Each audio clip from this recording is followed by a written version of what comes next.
നമസ്കാരം. കിട്ടേണ്ടത് കിട്ടിയാലേ കിട്ടൂന് ഉറക്കം വരുള്ളൂ എന്ന് നമ്മുടെ നാട്ടിൽ പറയും. അതിനൊരു ഉദാഹരണമാണ് വെള്ളാപ്പള്ളിയുടെ കഴിഞ്ഞ ദിവസത്തെ സ്റ്റേറ്റ്മെന്റ്. ദേ, കണ്ടില്ലേ? പിണറായി വിജയൻ മൂന്നാം വട്ടം അധികാരത്തിൽ വരും, ഒരു സംശയമില്ല. ഇപ്പോഴുണ്ടായതൊന്നും ഒരു തിരിച്ചടിയല്ല.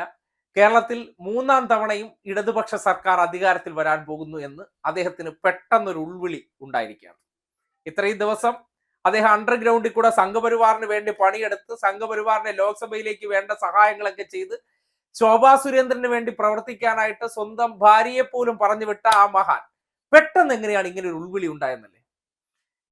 ഇടതുപക്ഷം കഴിഞ്ഞ കുറച്ച് ദിവസമായിട്ട് പരസ്യമായിട്ടൊന്നും പറഞ്ഞില്ലെങ്കിലും ചില കാര്യങ്ങളിൽ പ്രവർത്തനം ആരംഭിച്ചുവെന്നും അതുമായി ബന്ധപ്പെട്ട പ്രവർത്തനങ്ങൾ തുടങ്ങിയപ്പോഴേ അപകടം മണത്തിരിക്കുന്നു. മൂപ്പിൽസ് ഉടനടി പ്ലേറ്റ് മാറ്റുകയാണ്.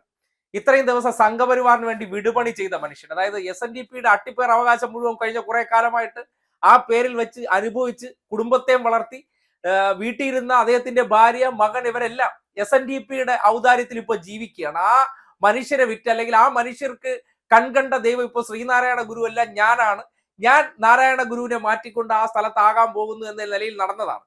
ഇപ്പോ കാര്യങ്ങളെല്ലാം അത്ര ശരിയല്ലാത്ത ദിശയിലേക്ക് പോകുന്നുണ്ട്. അദ്ദേഹം നടത്തിയ ഉടായ്പും അദ്ദേഹം നടത്തിയ ഈ രാഷ്ട്രീയ കുതിരക്കച്ചവടത്തെ കുറിച്ചൊക്കെ നാട്ടിലുള്ളവർക്കെല്ലാം ബോധ്യപ്പെട്ടു എന്ന് തിരിച്ചറിഞ്ഞതിന്റെ അടിസ്ഥാനത്തിൽ പെട്ടെന്ന് പ്ലേറ്റ് അങ്ങ് മാറ്റുകയാണ്.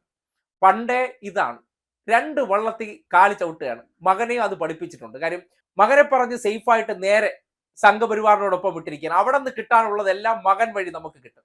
ഇവിടെ നിന്ന് കിട്ടാനുള്ളതെല്ലാം ഞാൻ അത് ആരെങ്കിലും ഒക്കെ മണിയടിച്ച് ഒപ്പിച്ചോളാം എന്നുള്ളതാണ് അദ്ദേഹത്തിന്റെ നിലപാട്.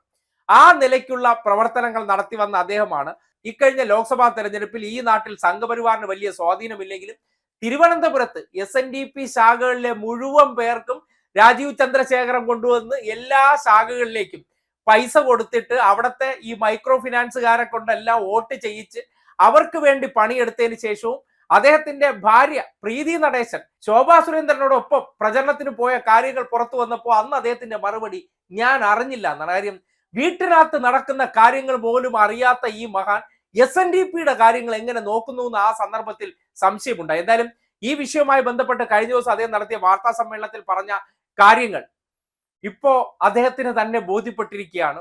ഞാൻ പറഞ്ഞിരിക്കുന്നത് പലതും എന്നെ തിരിഞ്ഞു കൊത്താനുള്ള അവസരം ഉണ്ടായിരിക്കുകയാണ്. ഞാൻ നടത്തിക്കൊണ്ടിരുന്ന മറ്റേ കച്ചവടം ഉണ്ടല്ലോ, ഇവിടെ ഉണ്ട് അവിടെ ഉണ്ട് എന്ന രീതിയിലൊക്കെ അദ്ദേഹം മറ്റേ കുമ്മനടി കളി കളിച്ചുകൊണ്ടിരുന്നത്, അല്ലെങ്കിൽ അതിപ്പോ വേണമെങ്കിൽ വെള്ളാപ്പള്ളി അടി എന്ന് പറയാം, ആ കളി കളിച്ചുകൊണ്ടിരുന്നതിനെ ഇപ്പോ നാട്ടുകാർ തിരിച്ചറിഞ്ഞിരിക്കുന്നു. SNDPയെ വിറ്റ് ജീവിക്കുന്ന പരിപാടി അധികകാലം ഇനി വച്ച് നടത്താൻ പറ്റില്ല, അത് കയ്യിൽ നിന്ന് സ്ലിപ്പാവുമെന്നുള്ള ബോധ്യം വന്നപ്പോ അദ്ദേഹം ഇപ്പോ ഈ രീതിയിലേക്ക് അങ്ങ് മാറുകയാണ്. ഇതൊക്കെയാണ് ഒരു മനുഷ്യനെ നമ്മൾ മനസ്സിലാക്കേണ്ടത്. കാര്യം എത്രമാത്രം വ്യക്തിത്വമുണ്ട് മനുഷ്യന്.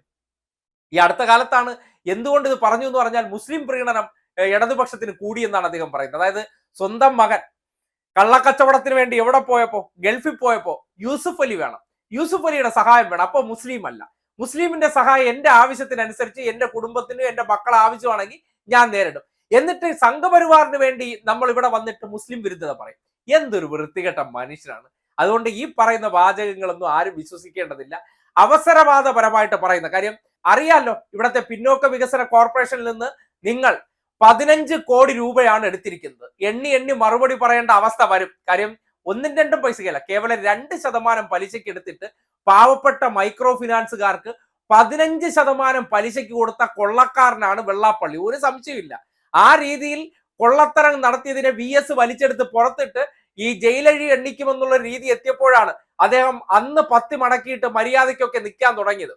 എന്നിട്ട് അതൊക്കെ ഇപ്പോൾ ഈ നാട്ടിലെ സർക്കാരുകൾ വെറുതെ ഈ ജാതി സംഘടനകളായിട്ടുള്ള ഏറ്റുമുട്ടലുകൾ വേണ്ട എന്ന നിലയ്ക്കൊക്കെ അത്തരം കാര്യങ്ങളിലൊന്നും കൂടുതൽ ഈ ടൈറ്റ് ആക്കാത്ത ഒരു അവസ്ഥയിൽ അങ്ങ് പോയതാണ്. വീണ്ടും എന്റെ കാര്യങ്ങളൊക്കെ കഴിഞ്ഞു, ഞാൻ ഇവിടെ വലിയ ആളായി കഴിഞ്ഞു എന്നുള്ള നിലയ്ക്കൊക്കെ സ്വന്തം ഭാര്യയെ പോലും പറഞ്ഞ് പരസ്യമായിട്ട് ഈ നാട്ടിൽ സംഘപരിവാറിന്റെ തൊഴുത്തിലേക്ക് SNDPയെ കൊണ്ട് തെറ്റാൻ വേണ്ടി ഇറങ്ങി പുറപ്പെട്ടത്. നടേശ കൊല്ലണ്ട എന്ന് മോഹൻലാലിന്റെ സിനിമയിൽ ഒരു ഡയലോഗ് ഉണ്ട്. അതുപോലെയാണ് നടേശൻ നടത്തിക്കൊണ്ടിരുന്ന ഒരു പ്രവർത്തനം എന്ന് പറയുന്നത്. അപ്പോ നടേശനായത് SNDPയെ വിറ്റാണെന്ന് നാട്ടുകാർക്ക് അറിയാം. ആ SNDPയിലെ പാവപ്പെട്ട അല്ലെങ്കിൽ ഈ അന്നന്നത്തെ വകയ്ക്കില്ലാത്ത സ്ത്രീകൾക്ക് നക്കാപ്പിച്ച കൊടുത്ത് അതിന്റെ ഓഹരി വിറ്റ് തിന്നുന്ന മനുഷ്യനാണ്. മഹേശ്വരൻ എന്ന് പറയുന്ന ഒരാൾ ആത്മഹത്യ ചെയ്ത വിഷയം അറിയാലോ. അതിനെയൊക്കെ എങ്ങനെയാണ് കുഴിച്ചുമൂടിയെന്നും അയാളുടെ ആത്മഹത്യാക്കുറിപ്പിൽ എഴുതി വെച്ചിരുന്നതെന്നും നടേശൻ മറന്നിട്ടില്ലല്ലോ. അപ്പോൾ നടേശൻ സംഘപരിവാറിന് വേണ്ടി കുഴലൂത്ത് നടത്താൻ പോകുമ്പോൾ താൻ ഒരു സംഘടനയുടെ തലപ്പത്തിരുന്ന് ചെയ്ത പ്രവർത്തനങ്ങളെ കുറിച്ചൊന്നും മറന്നു പോകരുതെന്ന് മാത്രമേ പറയാനുള്ളൂ.